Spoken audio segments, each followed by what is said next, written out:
everyone, we are together again with the second part of the video on verbs. So before we move forward, let us revise the past one so that we can connect it, right? So let us see to it what we saw in our last video. Lastly, we saw what is the verb's definition and how is it used.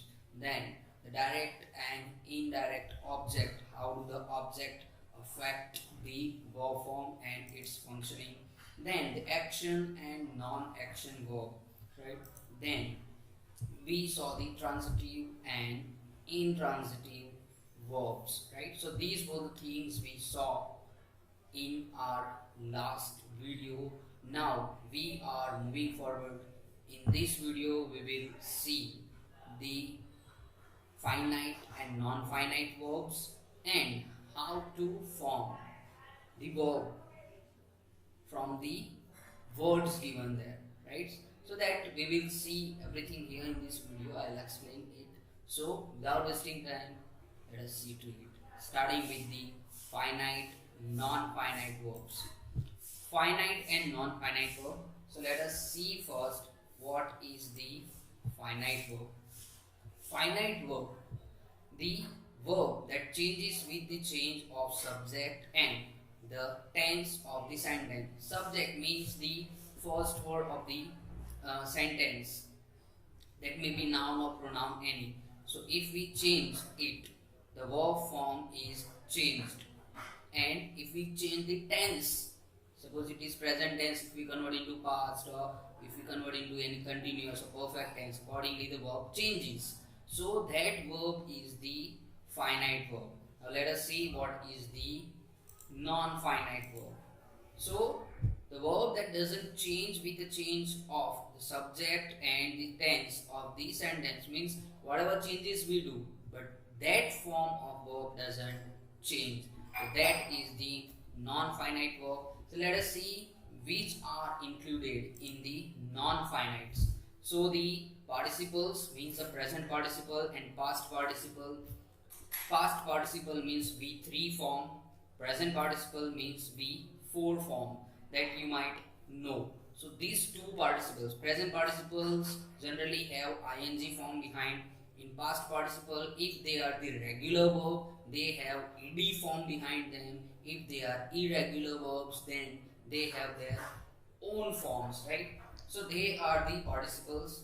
Infinitives. Infinitive means the V1 form comes even after the action word is given and the second verb is given, that is also in a V1 form, that is a main verb, or sometimes it comes with 2 plus V1 form in a sentence, and that also doesn't change if we make any changes in a sentence.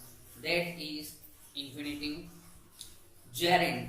Gerund means any participle used as the subject. It works as the noun there. So that is the gerund. It works as a subject or object. How we use that depends on a sentence and the use of that word. So we have the non-finite verbs, a separate chapter. I'm not giving it all the details that we will see in the that lesson, but I am just giving the hint of it and introduction. I hope you all have understood what are the non-finites, which are used there, and what are they. Let us move forward with the examples. Here we have some examples. First one I am going to read it. He likes to play football on every weekend. Next two sentences, if you see, I have highlighted with the red and green color, as well as they are the underline also. In red color, first sentence, instead of I, if we see here, instead of I have instead of he, I have done I there, and if we change the subject there, likes become like there. But if we notice to play remains same in first sentence as well as in second sentence also. So the first one is finite and second, to play, is non-finite verb. Let us see the second change. I have changed its tense. In Instead of simple present, we have converted into the simple past tense, and like becomes liked.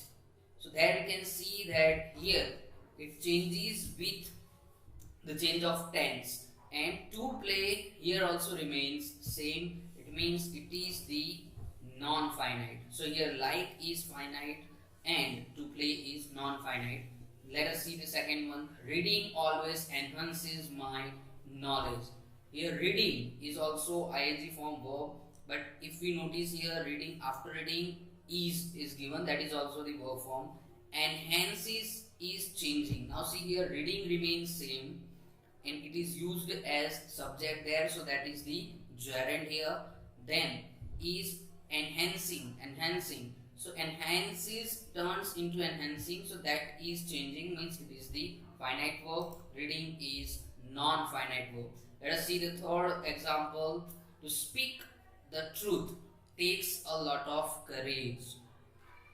We have changed the tense, and in this one to speak, before speak to is given, so that is the infinitive, and after that takes turns into took. It changes when we change the tense. So V1 form of takes is take and then it turns into took, that is V2 form. So here the form of take is changing, so take is the finite verb and took is to speak is non-finite verb.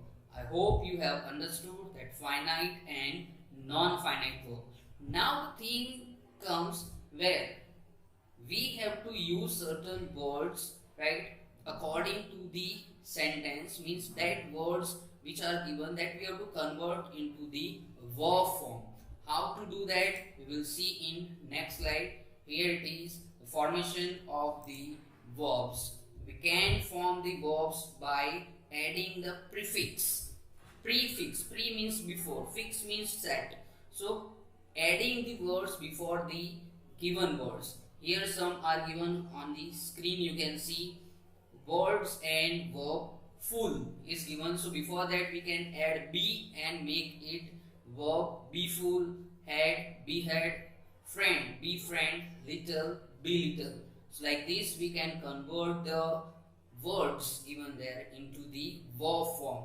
Like that, adding the prefix en, able, enable, courage, encourage, dear, endear, large and large, circle, encircle, danger, endanger, joy, enjoy, sure, ensure. So like this we can convert by adding prefix. In the same way we can change the words into the verb form by adding the suffix. Suffix means backside of the word. Here they are. By adding e and backside, there are many here. I am not reading it out all. Few of them I am reading in the first chart, which is given broad, broaden, dark, darken, fright, frighten, hasten, height, heighten, lose, loosen, red, redden. If there is the color black, we can write blacken. If white is there, whiten, right? So like that we can add en to turn into verb form. Then we can add backside fy and make it the verb.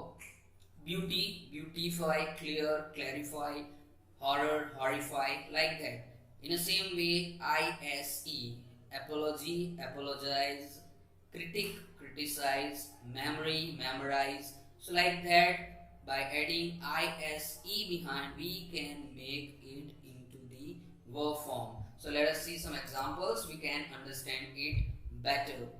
Here are there some fill in the blanks. Fill in the blanks with the verb forms of the words given in the brackets. First is there, I am going to read. You will dash Malini if you call her at the dead of night.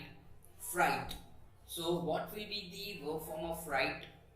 That is frighten.